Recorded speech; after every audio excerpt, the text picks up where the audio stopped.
Queridos amigos, sejam bem-vindos ao canal Videira Espírita. Meu nome é Cristina Brito e este é o programa Gotas do Evangelho. Aqui diariamente vemos as mensagens do Espírito Emmanuel, recebidas pela mediunidade de Chico Xavier e reunidas no livro Pão Nosso, publicado pela Federação Espírita Brasileira. Hoje vamos ver a mensagem de número 81. E o título é No Paraíso. No Paraíso. Já nos dá uma certa até, né? Página leve. Paraíso. Paraíso a gente imagina aquele lugar só de venturas e bênçãos. Paraíso. Será que Emmanuel tem a nos dizer disso? E qual será o versículo que Emmanuel destaca para nos comentar sobre isso? O versículo são palavras de Jesus, narradas por Lucas, capítulo 23, versículo 43. Na narração tem: E respondeu-lhe Jesus: Em verdade te digo, diz o Mestre, que hoje estarás comigo no paraíso. Em verdade te digo que hoje estarás comigo no paraíso. Com quem Jesus está falando? Com o bom ladrão. Dito, não é? Bom ladrão. Jesus está crucificado entre dois ladrões. Existe um diálogo que acontece entre eles, três, em que o mau ladrão é irônico, sarcástico com Jesus, e o bom ladrão repreende-o e se mostra totalmente afeito ao mestre. E o mestre, então, conclui dizendo a ele o seguinte, exatamente o que está aqui: Em verdade te digo que hoje estarás comigo no paraíso. Emmanuel, vamos nos abster de nos aprofundarmos. Vamos deixar Emmanuel falar e a gente vai também refletindo junto com o nosso querido amigo espiritual. Nos diz então nosso querido Emmanuel: À primeira vista, parece que Jesus se inclinou para o chamado bom ladrão através de simpatia particular. Gostei dele. Ladrão, vou levar para o paraíso. Mas não é assim, diz Emmanuel. O mestre, nesta lição do Calvário, renovou a definição de paraíso. Algo fantástico. O mestre, nessa lição do Calvário, renovou a definição de paraíso. Então, aquela definição que se tinha exatamente daquele lugar cheio de aventuras, nada, nenhum aborrecimento, nenhum problema, é só alegria, amor, paz, bênçãos. Mas, a partir daquele momento, o significado de paraíso muda. Noutra passagem, Jesus mesmo, ele mesmo, asseverou que o reino divino não surge com aparências exteriores. Essas aparências, não é, que acabamos aí de descrever o paraíso. Seria uma outra forma de falar do reino de Deus.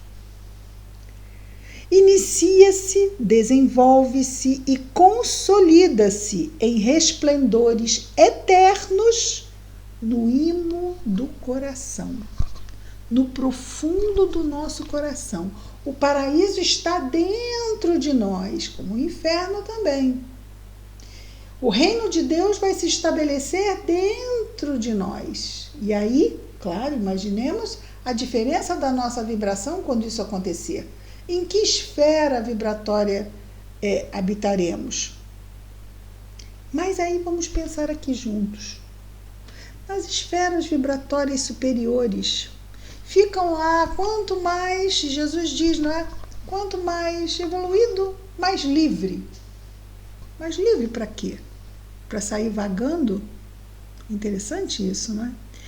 Quanto mais evoluído o homem, quanto mais ele cumpre as leis de Deus, mais livre ele é.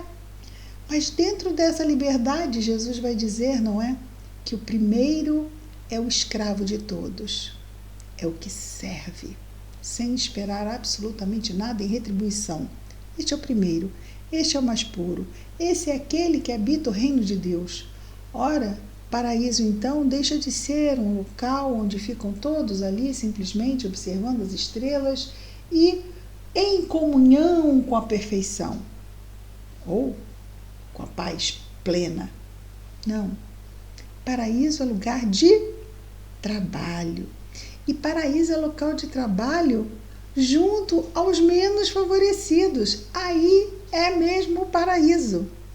Será que nós temos esse entendimento de paraíso? Naquela hora, diz Emmanuel, de sacrifício culminante, o bom ladrão rendeu-se incondicionalmente a Jesus Cristo. O leitor do Evangelho não se informa com respeito aos porfiados trabalhos e às responsabilidades novas que lhe pesariam nos ombros. Sim, do bom ladrão que se entregou incondicionalmente a Jesus Cristo. Diz que nós, os leitores do Evangelho, não nos informamos com respeito aos porfiados trabalhos e as responsabilidades novas que lhe pesariam nos ombros, de modo a cimentar a união com o Salvador. Então nós estamos nos unindo a Jesus, buscamos estar perto dele, nos rendermos a ele. Mas essa ainda não é uma união cimentada, aquela que não separa.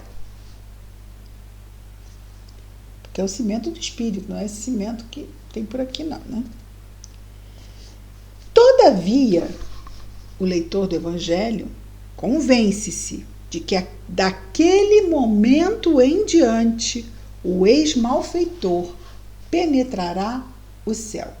Então ele não pensa que aquele céu que Jesus se refere são muitas responsabilidades e muitos porfiados trabalhos, ou seja, trabalhos grandes que pesariam no ombro daquele que tinha se rendido a Jesus. Pensam apenas os que leem o Evangelho. É interessante, não é? Que ele fala leitor do Evangelho. Ele não fala aquele que vive o Evangelho, é aquele que lê. Ficamos lá. Se ficamos só na leitura, pensamos e nos convencemos de que aquele homem, daquele momento em diante, penetraria o céu. O céu, exatamente aquele paraíso antigo, das beatitudes. E Emmanuel continua: o símbolo é formoso e profundo do céu e dá a ideia da infinita extensão da divina misericórdia. Mas não foi? Jesus foi tão misericordioso com aquele que estava ali, compartilhando com ele o momento do último grande sacrifício entre nós. Porque já ter vindo nascer entre nós já foi o grande primeiro sacrifício. Ir embora naquela cruz, o último sacrifício, e aquele foi o companheiro daquele momento. Sim, o espírito que estava no erro, mas se arrependeu e se entregou a Jesus. Quanto começa a mudar quando nós finalmente chegamos neste ponto e Jesus o acolhe. Olha a misericórdia, mas não é assim mesmo que Deus faz com todos nós? E Jesus é o enviado de Deus, não faria diferente? Acolhe a ovelha perdida. O pastor, numa parábola mesma contada por Jesus, não deixa as 99 e vai atrás daquela que se perdeu. E grande é a sua alegria. Muito mais do que aquelas 99 lhe alegram aquela que se desviou e que ele traz acolhida em seus braços. Então vejamos o quanto Jesus se rejubilou ali na cruz, ao lado daquela alma arrependida e que se entregava aos seus pés, pendurado na cruz. Emmanuel continua: Podemos apresentar-nos com volumosa bagagem de débitos, quem não, do passado obscuro diante da verdade.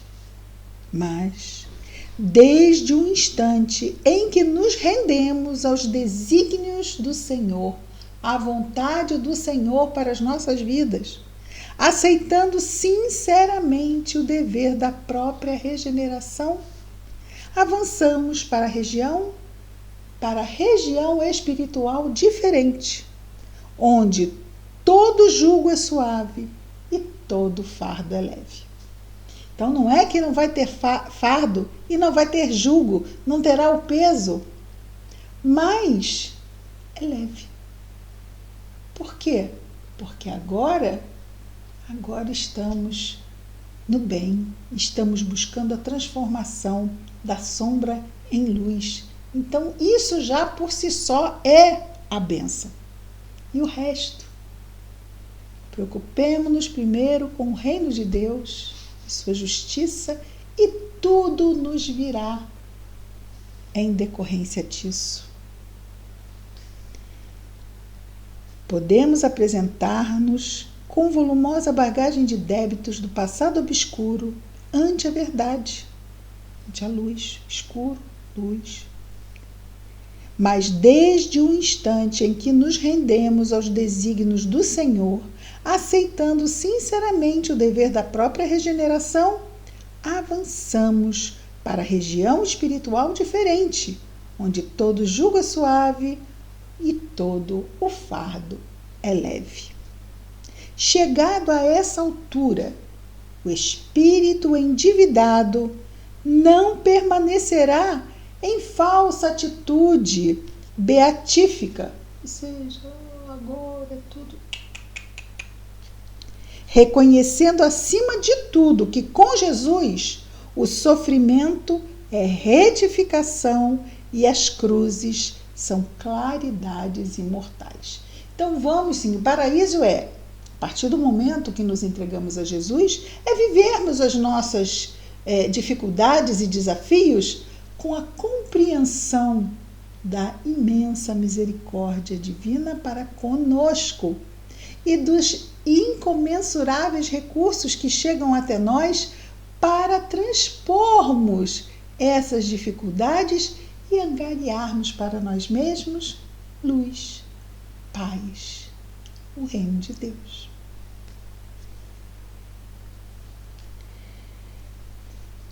Ele conclui com uma frase que diz: eis o motivo pelo qual o bom ladrão, naquela mesma hora, ingressou nas excelsitudes do paraíso.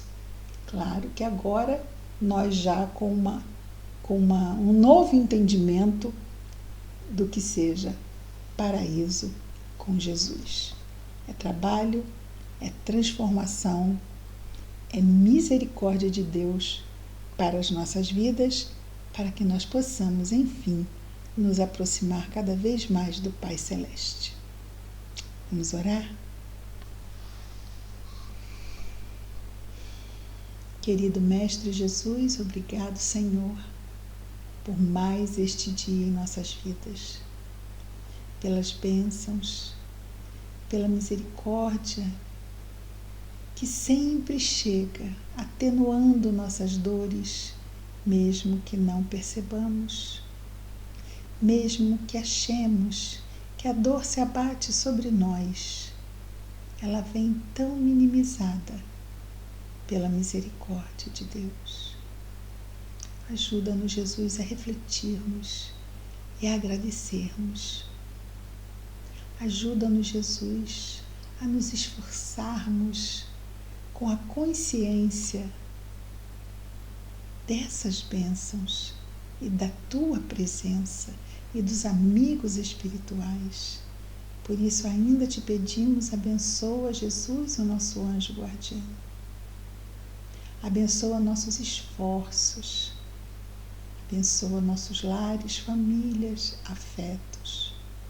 Mas abençoa igualmente, Senhor, todos os nossos irmãos de humanidade, em especial aqueles que neste momento, encarnados ou desencarnados, estiverem em sofrimento, aonde quer que se encontrem.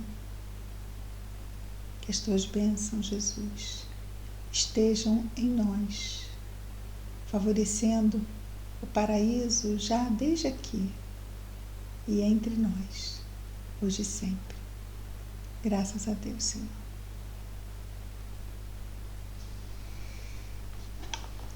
É isso, amigos.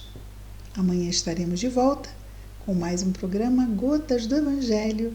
Muita paz a todos.